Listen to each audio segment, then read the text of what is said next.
ऐसा श्राप जिससे लोग मॉन्स्टर बनने लगे और इनसे बचना नामुमकिन था। और ये श्राप चांदी के दांतों की वजह से शुरू हुआ था। तो चलो देखते हैं कि कैसे इस श्राप को तोड़कर बचा गया।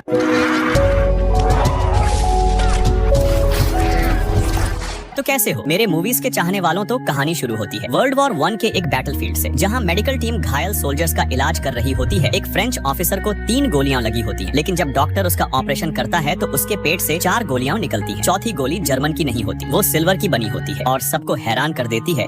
अब कहानी 35 साल पीछे जाती है, लेट 1800s में। बैरन शीमस लॉरेन एक अमीर जमींदार होता है, जिसकी फैमिली में उसकी वाइफ इजाबेल और 2 बच्चे शार्लेट और एडवर्ड होते हैं। उनके घर के पास कुछ जिप्सीज अपने वैगन्स लेकर कैंप लगा लेते हैं, क्योंकि एक बड़ा तूफान आने वाला होता है। जिप्सी महिला फ्लोरेंस थियोडोर नाम के आदमी को कुछ चांदी के सिक्के देती है और कहती है कि इस सिल्वर से कुछ खास बनाओ। थियोडोर उन कॉइन्स को मेल्ट करके एक चांदी के दांतों का जबड़ा बनाता है, जो कि सिल्वर डेंचर्स है, जो कि बहुत खतरनाक और नुकीले दिखते हैं। फ्लोरेंस उन्हें एक ऑल्टर पर रख देती है, जैसे कोई एंशिएंट रिवाज हो। उसी रात शार्लेट और एडवर्ड छुपकर बड़ों की बातें सुनते हैं। बात जिप्सीज की चल रही होती है। प्रीस्ट कहता है कि जिप्सीज का उस जमीन पर हक है और वो उनकी है, लेकिन डॉक्यूमेंट्स बदले जा सकते हैं। जिसे बाद शीमस कहता है कि मर्सनरीज बुलाओ और जिप्सीज को वहाँ से हटाओ, चाहे जबरदस्ती करनी पड़े। अगले दिन शीमस अपने परिवार के साथ जिप्सी कैंप जाता है। शुरू में वो बातचीत का नाटक करता है, लेकिन बात जरा भी आगे नहीं बढ़ती। कुछ ही देर में उसका असली इरादा सामने आ जाता है। उसके बुलाए मर्सनरीज चारों तरफ से हमला कर देते हैं, जिप्सीज के टेंट्स में आग लगा देते हैं और सब तरफ चीखे और दर्द से भरी आवाजें होती हैं और हल्ला मच जाता है। कैंप पूरी तरह तबाह हो जाता है। शीमस की फैमिली ने जैसे कोई ट्रॉफी जीत ली हो। मुस्कुराते हुए उन जले हुए कैंप के सामने फोटो खिंचवाती है। इस फोटो में वो फ्लोरेंस और थियोडोर को पकड़ कर रखते हैं। फिर एक आदमी की नजर उस चांदी के दांतों पे जाती है। वो उन्हें लेने के लिए बोलता है, पर शीमस मना करता है और कहता है कि जिसकी जो चीज है वो उसी के साथ में दफना दो। और फिर चांदी के दांतों को एक वुडन बॉक्स में बंद कर दिया जाता है और फिर फ्लोरेंस को जिंदा दफन करने लगते हैं। फ्लोरेंस जोर जोर से चिल्ला रही होती है, मंत्र बोलकर श्राप दे रही होती है, लेकिन कोई उसकी नहीं सुनता। बॉक्स के अंदर वो चांदी के दांतों को जोर से पकड़े रहती है। दूसरी तरफ थियोडोर को और भी भयानक सजा दी जाती है। उसके हाथ पांव काट दिए जाते हैं और फिर उसे एक स्केयरक्रो की तरह खेत में गाड़ दिया जाता है। उधर घर में शार्लेट और एडवर्ड को इस सब का कुछ पता नहीं होता। वो बस पियानो बजा रहे होते हैं, गाना गा रहे होते हैं, जैसे सब कुछ नॉर्मल है। लेकिन उसी रात शार्लेट को एक भयानक सपना आता है। वो खुद को उसी स्केयरक्रो के पास जमीन खोदते हुए देखती है और स्केयरक्रो धीरे धीरे अपना सिर घुमा के उसकी तरफ देखता है। नेक्स्ट सीन में एक पैथोलॉजिस्ट जॉन मैकब्राइड गांव में आता है और जब रूम लेने जाता है तब वो मैनेजर से पूछता है कि क्या तुम जिप्सीज के बारे में जानकारी दे सकते हो, लेकिन वो आदमी थोड़ा अलग बिहेव करके उसकी बात को टाल देता है। तब एक एल्फ्रेड नाम का आदमी आता है, उससे बोलता है कि तुम यहाँ क्या करने के लिए आए हो, तो जॉन उसे नॉर्मली समझा देता है। अगली सुबह एडवर्ड एक पेड़ पर तलवार चला रहा था कि तभी उसे धुआं दिखता है, जिसे देखकर वो उसकी तरफ जाता है। वो उस जमीन पर आता है जहाँ फ्लोरेंस को दफनाया गया था। वो जमीन खोदता है और वो वुडन बॉक्स खोल देता है जिसको फ्लोरेंस के साथ दफनाया गया था, और वो चांदी के दांतों को देखता है। जैसे ही बॉक्स खुलता है उसे फ्लोरेंस दिखती है, जिसे देखकर उस बच्चे की रूह कांप जाती है और वो जोर से चिल्लाता है और उसकी आंखें खुल जाती है। वो रात में अपने घर के बाहर खड़ा था। उसे उसकी माँ वापस ले जाती है। नेक्स्ट मॉर्निंग एक टिमी नाम का लड़का अपने साथ कुछ बच्चों को लेता है, जिसमें एडवर्ड और शार्लेट भी उसके साथ थी। टिमी सभी बच्चों को बोलता है कि उसने एक मस्त और हॉरर चीज देखी है, तुम लोग वादा करो कि तुम किसी को कुछ भी नहीं बताओगे। फिर वो सब बच्चे उस खेत की तरफ जाते हैं जहाँ स्केयरक्रो था और वहाँ टिमी उन्हें वही बॉक्स दिखाता है। एडवर्ड सबको वार्न करता है कि ये जगह बहुत खतरनाक और डरावनी है, लेकिन टिमी उसकी नहीं सुनता। टिमी बोलता है किस किस को इस जगह का सपना आया था। तब सब बच्चे हाथ खड़ा करते हैं। अब टिमी जैसे ही वो बॉक्स खोलता है उसमें से वो चांदी के दांतों को निकालता है और टिमी के अंदर बदलाव होने लगते हैं। उसका चेहरा डरावना बन जाता है, उसकी आंखें काली पड़ने लगती हैं और उसके चेहरे पर एक भयानक मुस्कान फैल जाती है। अचानक वो एडवर्ड पर झपटता है और उसकी गर्दन पर काट लेता है। एडवर्ड चीखता है और बाकी बच्चे डरकर भाग जाते हैं। शार्लेट जब एडवर्ड को इस हालत में देखती है तो वो शॉक्ड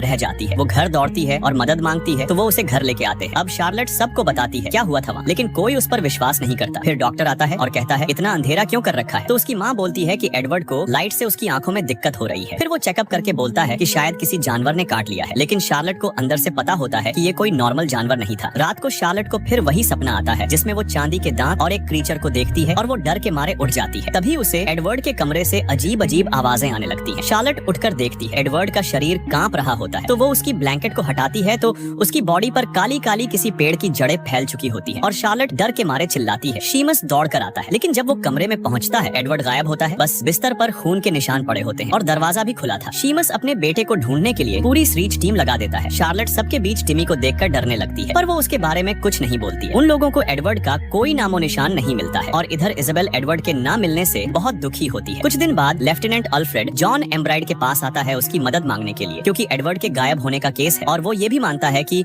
उस लड़के के साथ जो हो रहा है वो किसी न किसी तरह जिप्सीज से जुड़ा है। इधर चर्च में टिमी शार्लेट को बात करने के लिए बुलाता है और कहता है कि उसे कुछ भी याद नहीं है। तब शार्लेट सब कुछ बताती है और कहती है कि ये बात किसी भी बड़े को नहीं पता है क्योंकि उन्होंने अपनी ओथ का सम्मान किया था और सीक्रेट रखने का फैसला किया था। अब टिमी थोड़ा डर जाता है और बाइबल से कुछ वर्सेस पढ़ने लगता है जिसमें वो कहता है कि वो चांदी के दांत उन सिल्वर कॉइन से बनाए गए थे जो जूडस को मिले थे। वो एक पेज फाड़कर शार्लेट को दे देता है और कहता है कि मैंने वो चांदी के दांत चर्च की होली ग्राउंड में छोड़ दिए थे, लेकिन फिर भी ये कर्ज नहीं टूटा। और टिमी कहता है कि बड़ों ने जो किया था अब उसकी सजा चुकाने के लिए सबको मरना पड़ेगा। तभी अचानक मेड अनाइस उस कन्फेशन रूम का दरवाजा खोल देती है और टिमी डर के मारे भाग जाता है और मेड शार्लेट को घर ले जाती है। इधर टिमी जैसे ही बाहर आता है उसे चर्च के सामने दूर से एडवर्ड शर्टलेस दिखता है। वो उसका पीछा करता है और एडवर्ड का नाम लेकर उसे बुलाता हुआ जंगल के बीच में आ जाता है। अब एक अनजान चीज उसकी तरफ बढ़ रही होती है। टिमी मुश्किल से देख पाता है कि वो क्या है। तभी वो चीज उसके पास से गुजरती है और उसके हाथ को फाड़ देती है। अब डर के मारे वो लड़खड़ा कर छिपने की कोशिश करता है, लेकिन तभी उस मॉन्स्टर की आवाज सुनकर टिमी समझ जाता है कि वो अब नहीं बचेगा। अब इधर एल्फ्रेड और जॉन दोनों शेमस के घर आते हैं तो शेमस उन्हें वार्निंग देता है कि हालात और बिगड़ गए हैं और उन्हें उस कैबिन में ले जाता है जहाँ टिमी छुपा था। एल्फ्रेड केबिन के अंदर देखकर हैरान होकर बाहर आ जाता है, पर जॉन खुद अंदर जाता है ताकि अच्छे से उसे समझ सके। जॉन ने देखा कि टिमी को बहुत बुरी तरीके से फाड़ दिया है। तभी जॉन को उसके जेब में बाइबल का एक पन्ना मिलता है जिसमें सिल्वर कॉइन्स वाले हिस्से को अंडरलाइन किया गया था। केबिन से निकलते हुए जॉन सबको बोलता है कि ये एक वुल्फ अटैक था। ये सुनकर एल्फ्रेड कहता है कि फिर तो एडवर्ड का केस बंद माना जाए। ये सुनकर शेमस को हैरानी होती है कि एल्फ्रेड ऐसा क्यों कह रहा है, लेकिन एल्फ्रेड बताता है कि देश में एक भयंकर चलेरा क्राइसिस चल रही है, इसलिए हम ज्यादा रिसोर्सेज को वेस्ट नहीं कर सकते हैं। पर तभी जॉन कहता है कि मैं अकेले जांच जारी रखना चाहता हूँ और ये सुन एल्फ्रेड भी मान जाता है। अब शेमस जॉन को अपना घर दिखाता है और सारी बातें बताता है, जिसे सुनने के बाद जॉन कहता है कि ग्राउंड फ्लोर की सारी खिड़कियां लकड़ियों से बंद कर दी जाए ताकि कोई और इसका शिकार न बने। अब उसे दिन जॉन उसी घर में रुकता है। जॉन जब सोता है तो उसे भी वही ड्रीम आता है जो एडवर्ड को आया था। अब सपने में वो खुदाई करता है और वो चांदी के दांतों वाला बॉक्स खोज निकालता है और फिर वो और खोदता है तो उसे फ्लोरेंस का कंकाल दिखता है कि तभी कोई पीछे से उसका नाम बुलाता है और वो देखता है कि एक औरत हाथ में एक सुनहरी बालों वाली लड़की को पकड़े खड़ी है। जैसे ही वो मुड़कर देखता है स्केयरक्रो गायब हो जाता है और उन दोनों लड़कियों को अपने साथ ले जाने लगता है। जॉन उसे रोकने के लिए आगे बढ़ता है कि तभी उसके सामने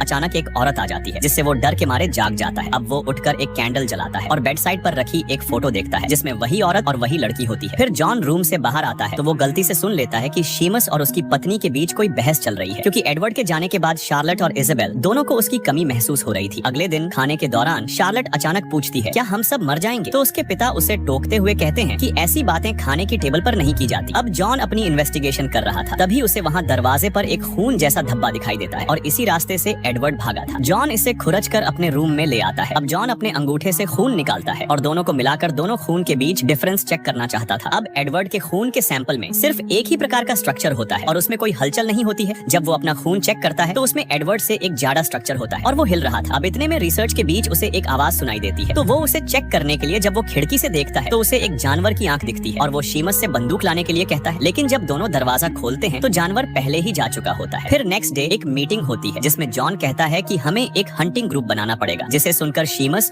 और बाकी लोगों को ये प्लान इतना अच्छा नहीं लगा और वो कहते हैं कि हम एक बाहर से आए आदमी की बात क्यों माने। तब जॉन उन्हें बताता है कि मैं पहले भी एक ऐसी ही घटना में शामिल रहा है जिसे बीस्ट ऑफ गोर्डन के नाम से जाना जाता है। ये सुनकर सभी को हैरानी होती है कि ये आदमी इतनी बड़ी प्रॉब्लम से निकला हुआ है और क्या हमारी जान भी अब खतरे में है और क्या अब हमें आर्मी को नहीं बुला लेना चाहिए। तब जॉन कहता है कि मैं आपकी बात से सहमत हूँ, पर बिना किसी कॉन्फर्मेशन के कोई भी सेना नहीं आएगी। ये सुनकर शेमस और बाकी सभी लोग मान जाते हैं और वो सभी को आदेश देते हैं कि अब सभी गांव वाले अपने घर में ही रहेंगे और खिड़कियों को बंद रखेंगे जब तक हम उस जानवर को पकड़ ना ले। पर उसी दिन एन मरी नाम की एक लड़की अपने दोस्त जैकब और कैलम के साथ रूल तोड़कर खेत में कुछ काम करने जाती है। अब कैलम को अचानक से आवाज आती है, इसलिए वो एक लकड़ी उठाकर जंगल में जाता है, यह देखने के लिए कि कोई खतरा तो नहीं है। इधर एन मरी डर जाती है और घबराकर उसको वापस बुलाने लगती है, लेकिन कैलम कोई जवाब नहीं देता। तभी उसे अजीब सी आवाज आती और तभी उसे ऐसा लगता है कि कोई तेजी उसके पास से गया तो एन मरी को डर लगने लगता है और वो जेकब को ढूंढने जाती है कि तभी वो देखती है कि जेकब फेंस पर झुका हुआ और वो हिल नहीं रहा है। वो उसके पास जाती है और देखती है कि कोई जानवर उसे खा रहा है। ये देखकर वो जोर से चिल्लाती है और भागने लगती है, लेकिन तभी वो जानवर उसे पकड़ लेता और उसे खाना शुरू करता है कि तभी अचानक कैलम कहीं से आता है और लकड़ी से जानवर पर हमला करता है। एन मरी के सामने वो जानवर उसके दोस्त को मार देता है। अब इतने में एन मरी को भागने का मौका मिलता है और वो घिसटते हुए भागने में सफल हो जाती है और अब वो अकेली बची थी। उसकी ऐसी हालत देख उसे उसके पड़ोसी अपने घर ले जाते हैं। अब जब जॉन को पता चलता है तो वो शेमस के साथ उस जगह जाता है तो उसे वहाँ बस कुछ कपड़े ही मिलते हैं। अब जॉन एक आदमी से एन मरी के बारे में पूछता है कि क्या उसने जानवर को देखा था, लेकिन वो आदमी कहता है कि वो तो झूठ बोल रही है क्योंकि उसने कहा था कि वो जानवर एक ड्रैगन ड्रैगन जैसा दिखता है। पर जॉन को जब यह पता करता है कि एन मरी को भी काटा है तो वो जल्दी से उससे मिलने के लिए आता है, लेकिन तब तक बहुत देर हो चुकी होती है। जब वो एन मरी के कमरे में पहुंचता है तो वहाँ खिड़की खुली हुई है और बिस्तर की चादरें खून से सनी हुई हैं, लेकिन एन मरी वहाँ नहीं है, वो खिड़की से भाग गई है। अब ये सब देख के जॉन शीमस को कहता है, हमने इसे बहुत हल्के में लिया है, ये प्रॉब्लम बहुत ज्यादा खतरनाक हो गई है, इसलिए अब सब गाँव वालों को एक चर्च के अंदर जाने और वहाँ एक बैरिकेड बनाने का आदेश देता है। वो कहता है कि अब पूरा गाँव खतरे में है क्योंकि गाँव के लोग अब शिकार हो रहे हैं। नेक्स्ट सीन में एन मरी को देखते हैं जो जंगल में होती है और बहुत दर्द में होती है और वो धीरे धीरे मॉन्स्टर में बदल रही होती है। अब वो कंफ्यूज्ड है और पानी के लिए चिल्लाती है। तभी उसकी पीठ से वही जड़ें निकलने लगती हैं जो एडवर्ड में उगी थी। कि तभी वो जड़ें उसे नदी में खींच लेती है और वो एक कोकून में बदल जाती है। इधर शाम के समय सभी लोग चर्च में इकट्ठा हो जाते हैं क्योंकि जॉन ने उन्हें ध्यान रखने को बोला था। फिर रात को जॉन इसाबेल बात कर रहे होते हैं तो जॉन उसे अपनी कहानी बताता है कि मेरी पत्नी और दोनों बेटियां एक खतरनाक गेवोडन वुल्फ का शिकार बन गई और इसीलिए वो ऐसे मामलों की जांच करता है। फिर वो बताता है कि कुछ जिप्सीज उसके पास आए थे और उन्होंने बताया था कि हमें जो भी मरेगा उन्हें श्राप लग जाएगा और इस श्राप को सिर्फ जिप्सी सिल्वर से रोका जा सकता था। फिर इजाबेल भी उसे अपनी कहानी बताती है और शीमस के बारे में बताती है कि उसके पति ने खुद ही जिप्सीज लोगों को बहुत बेहरमी से मारा था। लेकिन ठीक उसी वक्त शीमस आकर उसे चुप रहने को कहता है। अगले दिन जॉन अकेले बाहर निकलता है और स्केयरक्रो के पास आकर ट्रैप्स लगाने लगता है। तभी उसे एक गड्ढा दिखता है तो वो उसे खोदना शुरू करता है और उसके अंदर झाल बिछा देता है। अब इतना काम करने के बाद वो थक जाता है तो उसे वही नींद आ जाती है। अब सोते हुए उसके दिमाग में वही सब यादें चल रही होती हैं, जिससे वो अचानक घबराकर उठ जाता है। तभी उसके सामने से उस मॉन्स्टर का पैर दिखता है। अब जॉन उसे झाल में फंसाने के लिए उसे दरवाजे से केबिन के अंदर बुलाता है और उसे चालाकी से बचकर उस क्रीचर को झाल में गिरा देता है और उसे मार दिया। उसके बाद वो उस क्रीचर को गांव ले आता है ताकि उसकी ऑटोप्सी कर सके। अब शीमस और बाकी लोग यह देखकर चौंक जाते हैं कि यह कोई वुल्फ नहीं है, लेकिन जॉन को कोई फर्क नहीं पड़ता है क्योंकि वो पहले ही जानता था कि ये काम आसान नहीं होने वाला है, पर उसे शिकार तो करना ही था। अब वो उस क्रीचर की बॉडी को काटने लगता है। अब उसके अंदर कुछ हिल रहा होता है कि तभी उसके बॉडी से एक लड़की बाहर निकलने लगती है जो कि और कोई नहीं एन मरी होती है। अब इसे देख सब शॉक्ड थे। एन मरी उस क्रीचर से बाहर निकलकर भागना चाहती थी। जॉन सभी से कहता है कि कोई भी इसे हाथ मत लगाना, अब ये पहले वाली इंसान नहीं रही है, अब हम इसे नहीं बचा सकते, इसके लिए अच्छा यही होगा कि तुम इसे गोली मार दो। इतने में एन मरी दर्द से चिल्लाने लगती है, इसलिए वो उसे गोली मार देते हैं। ये देखकर शीमस का दिल टूट जाता है, ये सोचकर कि सेम चीज एडवर्ड के साथ भी होगी। अब ये सुनकर जॉन अब और चुप नहीं रह पाता है और वो शीमस से पूछता है कि वो औरत कौन है जो सबके सपनों में दिखाई देती थी, जो स्कारक्रॉ के नीचे दबी हुई थी। लेकिन शीमस चुप रहता है और किसी भी सवाल का जवाब नहीं देता और कहता है कि मैं कर्सेस पर विश्वास नहीं करता है और इन सब में मेरे बेटे की कोई गलती नहीं है, सारी गलती मेरी है और कोई भी इजाबेल को ये सब बात नहीं बताएगा और मैं खुद इस जानवर को खत्म करने के लिए बाहर जाऊंगा क्योंकि ये सब मेरी गलती की वजह से हुआ है। जॉन देखता है कि शीमस ने अपनी हंटर्स टीम के साथ मिलकर लड़ने का प्लान बना लिया। अब उससे बहस करना बेकार है। फिर जॉन इजाबेल के पास जाता है, वो उसे एक फोटो दिखाती और सब कुछ बताती है। ये वही फोटो है जो शीमस ने जिप्सीज को मारने के बाद ली थी। फिर जॉन उसे वो पेज दिखाता है और कहता है कि कोई तो राज है जो उस औरत के साथ ही दफन है। उसके बाद फाइनली शार्लेट ने अपना मुंह खोला और सब कुछ सच सच बताया और जॉन को नेक्स्ट पेज दिया और बताया कि सिल्वर टीथ वही सिल्वर हैं जो जूडस को दिए गए थे और यह वही चाबी है जो इस रहस्य को सुलझा सकती है। वो कहती है कि टिमी ने उन सिल्वर टीथ को चर्च के कन्फेशनल में छुपा दिया था। जॉन और इजाबेल दोनों को अब सब समझ में आ जाता है। जॉन जल्दी से वहाँ जाता है और जैसे ही वह सिल्वर टीथ को देखता है वो आर्मी को बुलाने के लिए कहता है। शीमस और हंटर्स इंतजार कर रहे होते हैं कि मॉन्स्टर फिर से हमला करने वाला है। तभी हम मेड अनाइस को देखते हैं जो जल्द ही कपड़े उतारने जाती है क्योंकि तूफान आने वाला होता है। कि तभी वो उस मॉन्स्टर के पैरों को देखती है और घबराकर चिल्लाती है, पर मॉन्स्टर उसके बहुत पास होता है। वह भागने की कोशिश करती है लेकिन मॉन्स्टर उसे पकड़ लेता है और उसे काट लेता है। इसके बाद जब मॉन्स्टर चला जाता है तो अनाइस घर के अंदर जाकर खुद को पट्टी करती है। दूसरी तरफ जॉन सिल्वर टीथ को पिघलाकर 4 बुलेट्स बनाता है। अब इधर शीमस और हंटर्स शिकार से वापस आ जाते हैं पर उनके हाथ कुछ नहीं लगता है, इसलिए वो गुस्सा होता है। उसे गुस्से में देखकर मेड अनाइस उसे अटैक के बारे में कुछ नहीं बताती है और खाना खिलाने लगती है। तभी जॉन बाहर के कपड़ों पे खून देखकर अंदर आता है और कहता है कि क्या कोई मिसिंग है क्योंकि बाहर खून लगा है। पर शेमस उसे इजाबेल के सामने चुप रहने को कहता है, जिस पर जॉन कहता है कि ये सब कुछ तेरी गलती है और उसे कहता है कि मैंने भी अपनी फैमिली ऐसे ही वुल्फ के शिकार में खो दी, इसलिए बोल रहा हूँ। लेकिन शीमस